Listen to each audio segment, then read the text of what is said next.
Olá, meus amigos, tudo bem? Espero que estejam bem com a graça de Deus. Espero que estejam vendo as notícias. Gente, o Brasil tá pegando fogo, a coisa tá tensa.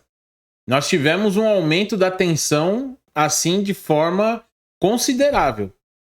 Nós tivemos falas aí que em outros tempos, nos assustariam. Mas como nós estamos acompanhando esse embate entre as forças do bem e as forças do mal aqui no nosso país, eu acho que nada mais nos espanta tanto, certo? Então, mas a gente precisa prestar atenção, a gente precisa olhar o que está acontecendo se quisermos entender o que pode acontecer.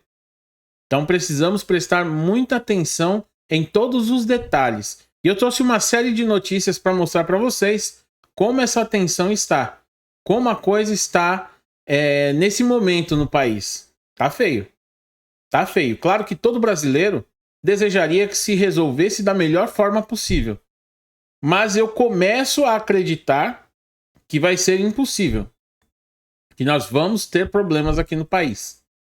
Tá? Vamos ter problemas e não é por má vontade do governo, não é por má vontade de parte do legislativo. É por má vontade de forças que estão querendo dominar esse país. Então você vai ver aí algumas notícias. Prestem bem atenção nas coisas que eu estou falando, eu tenho que falar de forma sutil. Não posso falar abertamente, tá? Temos que falar de forma calma, de forma tranquila, para que não tenhamos perseguição aqui no canal, tá certo? Então prestem bastante atenção. Eu vou colocar aí a nossa vinheta. Para quem não me conhece ainda, eu sou o Daniel Barros, esse aqui é o Expresso Conservador. Se você não tiver inscrito aí, se inscreva, tá? Se inscreva, compartilhe o vídeo, que é importante demais. Deixe seu like, também importantíssimo, ajuda demais no engajamento do canal. E deixe aí no comentário a resposta a essa pergunta.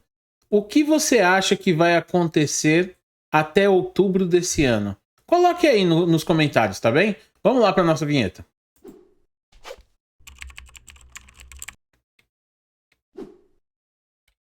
Bom, meus amigos, vocês devem ter acompanhado durante o dia todas as notícias aí, diversas notícias, né? Que saíram sobre a questão do embate entre Bolsonaro e o STF.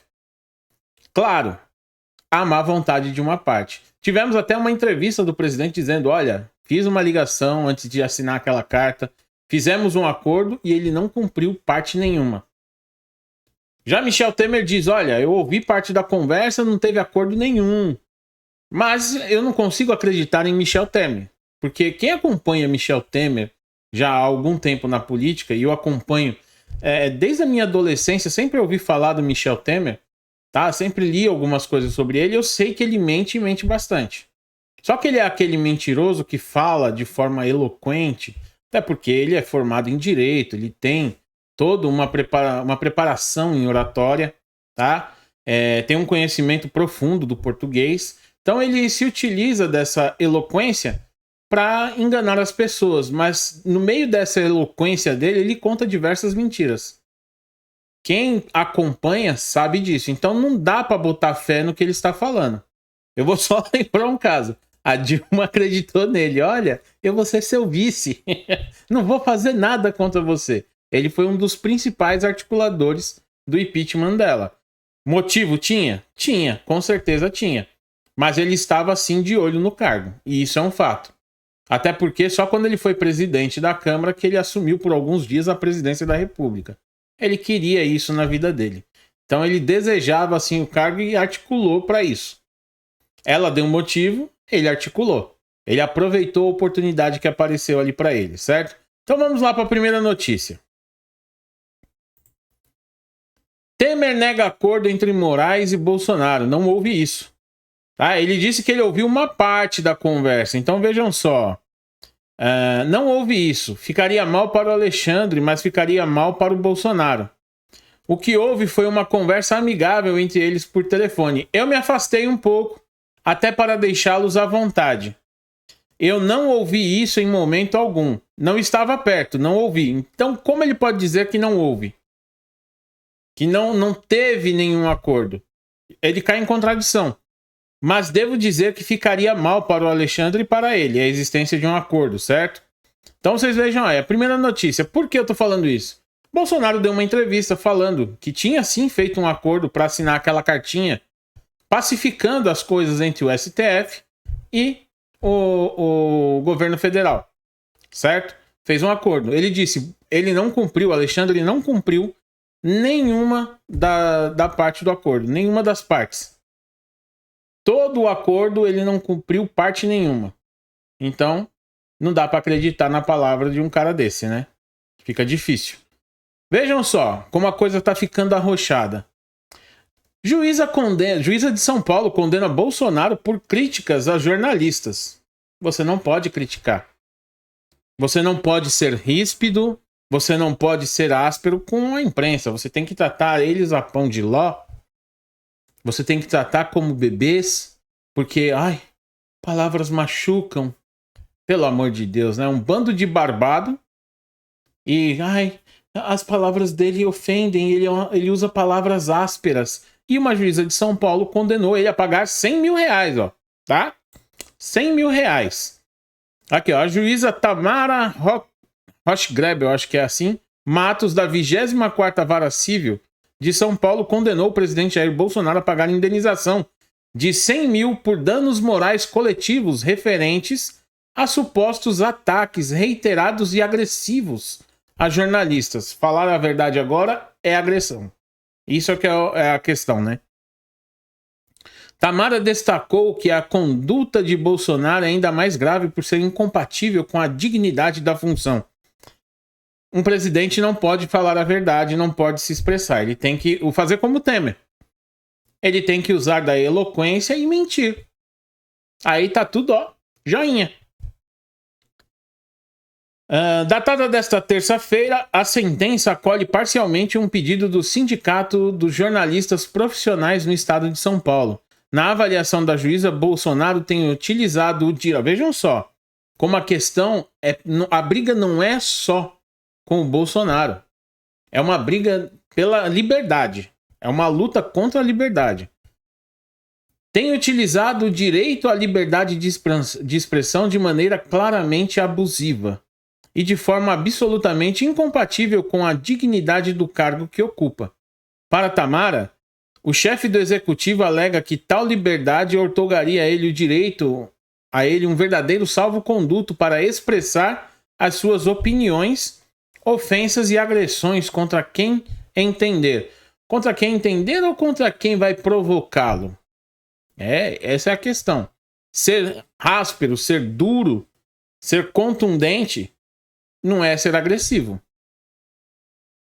É isso que eles não estão entendendo. Se expressar não tem que ser proibido.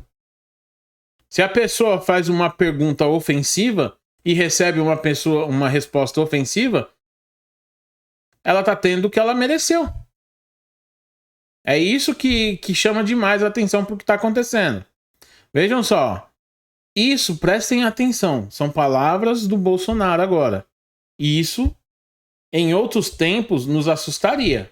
Mas como nós já estamos calejados de ver o que está acontecendo no país, não assusta tanto, mas precisamos ter total atenção nisso. Ó. Fui do tempo em que decisão do STF se cumpria. Não sou mais. A afirmação foi feita pelo presidente Jair Bolsonaro durante evento no Palácio do Planalto. Nesta terça-feira, o presidente Jair Bolsonaro participou de um evento e apontou que pode não mais cumprir decisões do Supremo Tribunal Federal. As declarações ocorreram ao falar sobre o julgamento do chamado marco temporal em discussão na Corte desde o ano passado. O caso começou a ser julgado pela Corte no dia 26 de agosto de 2021 e analisa se a demarcação de terras indígenas deve seguir o critério do marco temporal, pelo qual indígenas só podem reivindicar a demarcação de terras já ocupada por eles antes da data de promulgação da Constituição de 88. Em 15 de setembro, Moraes pediu mais tempo para analisar o processo e o devolveu em outubro para a retomada do julgamento. Vamos ver o que eles vão fazer com essa questão do marco temporal. Eu creio que se eles fizerem essa loucura de tomar a decisão errada Bolsonaro não irá realmente cumprir a decisão. E aí nós vamos ter uma crise institucional gravíssima. Gravíssima. Porque a partir do momento que se deixa de cumprir de um lado ou do outro, fica difícil. Aí você tem uma crise institucional. E só tem uma entidade aí que é capaz de resolver essa crise institucional. E vocês sabem de quem eu estou falando. O Supremo está discutindo o marco temporal do Brasil. Uma nova interpretação. Querem dar ao artigo da Constituição. E quem quer dar? O ministro Edson Fachin, marxista-leninista. Isso é verdade. O advogado do MST. O que eu faço se aprovar? Entrego a chave para os ministros do Supremo ou digo não vou cumprir? E completou. Eu fui do tempo em que decisão do Supremo não se discute, se cumpre. Certo? Eu fui desse tempo. Não sou mais. Certas medidas saltam aos olhos dos leigos. É inacreditável o que fazem. Querem prejudicar a mim e prejudicam o Brasil. E isso é um fato. Todo mundo que está contrário ao Bolsonaro, eles não estão se importando com o futuro do Brasil. Eles não estão se importando que o Brasil cresça, que o Brasil, sabe, desenvolva. Não. Se é para prejudicar o Bolsonaro, não importa. É válido para eles. E isso nós temos observado no dia a dia. Temos mais aqui, ó. Parte do judiciário foca em minar a liberdade de expressão. E essa notícia aqui corrobora com isso, tá vendo? Ele não pode se expressar. Ele não tem liberdade. O presidente Jair Bolsonaro afirmou que uma parte do judiciário em Brasília foca em minar a liberdade de expressão. A declaração ocorreu durante a entrevista ao SBT News. Se você analisar os fatos dos últimos 2 anos, você vê que uma parte do poder do judiciário foca em cima de minar a liberdade de expressão. Você viu a prisão de parlamentar que não pode ser preso por palavras e opiniões, sejam elas quais forem, certo? E isso é um fato. Isso é um fato. Tanto que ele deu perdão a Daniel Silveira, contrariando decisão do STF. Bolsonaro diz que apoiadores já organizaram o 7 de setembro. Eu sei que muita gente vai dizer assim, mas eu fui o ano passado e não aconteceu nada. Ele está tentando, de todas as maneiras, manter a coisa dentro das 4 linhas. Mas tá difícil. Tá difícil. Ele está de todas as maneiras, está esgotando todas as tentativas possíveis de chegar a uma pacificação dentro do sistema brasileiro mesmo, do sistema normal aqui, do dia a dia. Mas está ficando cada dia mais difícil, está ficando tenso a coisa. A tensão dos dois lados. Com isso, vejam só, nós estamos tendo uma pressão muito grande, ele já cortou, tentando resolver a questão da inflação, ele já cortou impostos, cortou IPI de diversos produtos, praticamente de todos os produtos produzidos no Brasil, certo? Cortou o IPI, está tentando conter a inflação, que realmente consome o poder de compra do povo, mas está ficando cada vez mais limitado e mais difícil. Por quê? Ele cortou o imposto. Alexandre de Moraes decidiu que não podiam cortar aquele imposto, certo? Derrubou a decisão, o decreto de Bolsonaro. Aí ele tenta, de todas as maneiras, está tentando fazer acordo com os governadores. Olha, vamos diminuir os impostos para baixar o preço do combustível. Se baixar o preço do combustível, você tem uma reação em cadeia, vai diminuir o preço de tudo. Porque tudo praticamente é transportado aqui no Brasil por caminhões. A grande maioria das coisas é transportada por caminhões. Os trens também utilizam diesel. Certo? Então, o combustível é algo primordial para baixar o preço das coisas, porque encarece o frete. E nós temos aqui uma possibilidade. Decreto de calamidade não está descartado, porque aí ele poderia agir para derrubar os preços. Ele poderia ultrapassar o teto de gastos sem punição judicial. Tudo isso está sendo levado em conta. Ele está tentando de todas as maneiras entrar num acordo com os governadores, fez uma PEC para diminuir, zerar o imposto do diesel, certo? Tá tentando, mas tá difícil. Quer diminuir o imposto da gasolina, do álcool? Eu acho um absurdo. Em São Paulo é 25% de ICMS. No Rio de Janeiro acho que é 34% de ICMS. Isso é absurdo. É totalmente absurdo. Então tem que sim diminuir os impostos, com isso você vai diminuir o preço. É uma maneira de evitar mexer na política de preço da Petrobras e afastar os investidores da Petrobras. Ele está tentando de todas as maneiras. Agora, por que os governadores não colaboram? Já se perguntaram por quê? Porque eles querem o quê? Minar a candidatura de Bolsonaro. Só que o povo não é idiota. O povo está vendo isso. É por isso que nós temos que cobrar os governadores, falar, reduza aí esse imposto. Zere o ICMS. Acabe com isso. O Bolsonaro ainda está propondo cobrir tudo que o Estado perder de arrecadação. Ele está disposto a cobrir. A União cobre. E ainda assim eles não querem. Eles estão fazendo de todos os modos possíveis para não diminuir o imposto, não baixar os preços do combustível. Eles querem, na realidade, que o imposto aumente, que o combustível aumente. Por quê? Tudo isso pesa na candidatura do presidente Bolsonaro.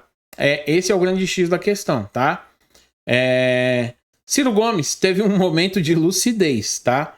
Ele disse uma coisa que é verdade, ó. Ciro diz que o país amanhecerá em guerra se Lula for eleito. E isso vai ser quase que um fato. Por que eu digo isso? Você vê Lula saindo na rua? Não, não vê. Quando sai é ambiente controlado e ainda assim muito pouca pessoa. Estão indo muitos gatos pingados dos militantes deles. Aí como você fala, mas como que ele tem 48% das intenções de voto e ninguém vai ver o cara? O cara não é ovacionado em lugar nenhum.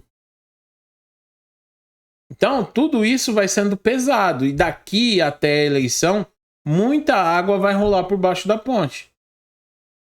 Então, um pequeno momento de lucidez que ele teve. Porque o restante que ele falou, ele já saiu fora da lucidez dele. Mas isso aqui pode realmente acontecer. Realmente pode acontecer. Então, a gente precisa prestar muita atenção aí, porque a coisa tá ficando tensa. Todo mundo fala dessa corda. A corda tá esticando, nunca arrebenta. Gente, arrebentar essa corda é uma coisa muito grave.